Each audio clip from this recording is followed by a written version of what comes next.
render ချဖို့ဆိုရင်ကျွန်တော်တို့ကဒီ environmental လဲတည်သွားပြီ camera လဲတည်သွားပြီဆိုရင်ဒီ renderer အောက်မှာတော့ကျွန်တော်တို့ဒီ global illumination အကြောင်းကိုသိဖို့လိုတယ်အဲ့တော့ကျွန်တော် render photo မထုတ်ခင်မှာဒီ global illumination ကဘယ်လိုလုပ်လို့လဲကျွန်တော်ပြောပြမယ်အဲ့တော့ global illumination ဆိုတာကတော့ကျွန်တော်တို့ဒီ GI effect ပေါ့နော် GI လို့အတူကောက်ပြောကြတယ်ဒီကျွန်တော်တို့အလင်းပြန်တဲ့သူ့ရဲ့ bounce ဖြစ်တဲ့เนาะ reflection surface တွေမှာ bounce ဖြစ်တဲ့ဒီเนาะတစ်ခုနဲ့တစ်ခု bounce ဖြစ်တဲ့အလင်းလေးတွေမှာဒီဘယ်လိုပြောမလဲ color bleeding လေးတွေထွက်လာတာပေါ့နော်တစ်ခုနဲ့တစ်ခု bounce ဖြစ်ခြင်းကြောင့်ထွက်လာတဲ့ဒီအလင်းလေးတွေပါပဲအဲ့တော့ဒီနေရာမှာတော့ကျွန်တော်တို့က global illumination ကိုတခြားနေရာမှာဆန်းလို့ရမယ်เนาะ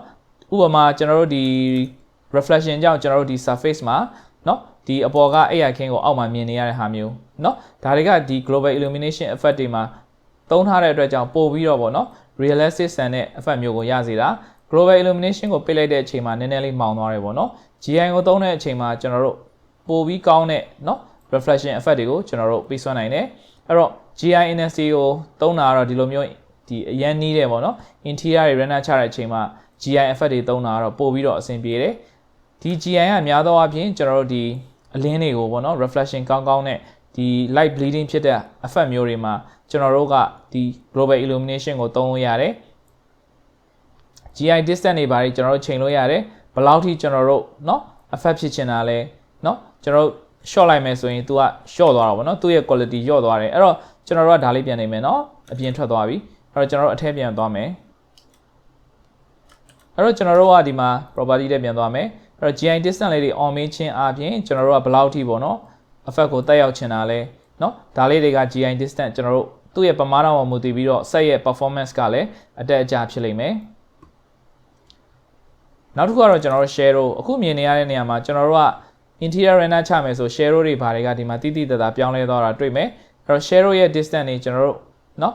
shadow distance ကိုပိတ်လိုက်ပြီဆိုရင်တော့ဒီ shadow distance ကိုပိတ်တာမဟုတ်ဘူးเนาะဆိုလိုတာက shadow ရဲ့ distance ကိုအသေးအထိ short ချလိုက်တယ်10 meter လောက်ထိ short ချလိုက်တယ်ဆိုရင်ပို့ပြီးတော့ detail ကျတဲ့ shadow တွေကိုရမယ်เนาะ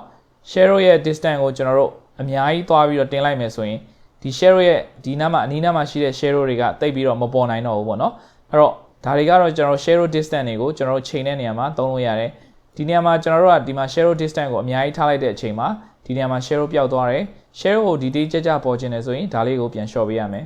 အရင် short လိုက်တော့လည်းမရှိတော့ဘူးပေါ့နော်အဲ့တော့ကျွန်တော်တို့ကဒီနေရာမှာကျွန်တော်တို့เนาะအဆင်ပြေလို့ကျွန်တော်တို့ချိန်ဖို့လိုမယ်အဲ့တော့ဒီနေရာမှာကျွန်တော်ကเนาะစာနဲ့ရိုက်ထည့်ခြင်းတယ်ဆိုလည်းဒီမှာရိုက်ထည့်လို့ရတယ်เนาะကျွန်တော်20ဆို20ရိုက်ထည့်လိုက်လို့ရတယ်ဒါကတော့ကျွန်တော်တို့ shadow ကိုပြန်ချိန်တာ shadow ရဲ့ bias ဆိုတာလည်းရှိသေးတယ် shadow bias ဆိုတာကတော့ shadow မမှန်မကန်ဖြစ်မှုပေါ့เนาะဆိုလိုတာဗမာလိုရှင်းအောင်ပြောရရင်တော့ shadow မမှန်တာပေါ့เนาะ shadow မမှန်တာများရင်ကျွန်တော်တို့က shadow effect တွေကဒီမှာဒီကနေ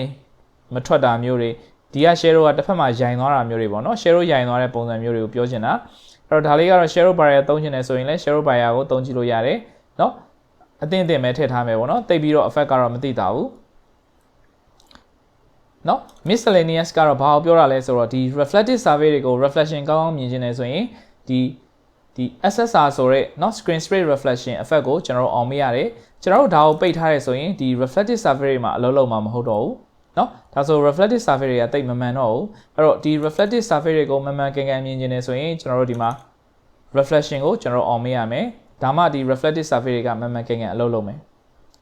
ဟုတ်ပြီကျွန်တော်တို့ဒီမှာပြန်ကြည့်အောင်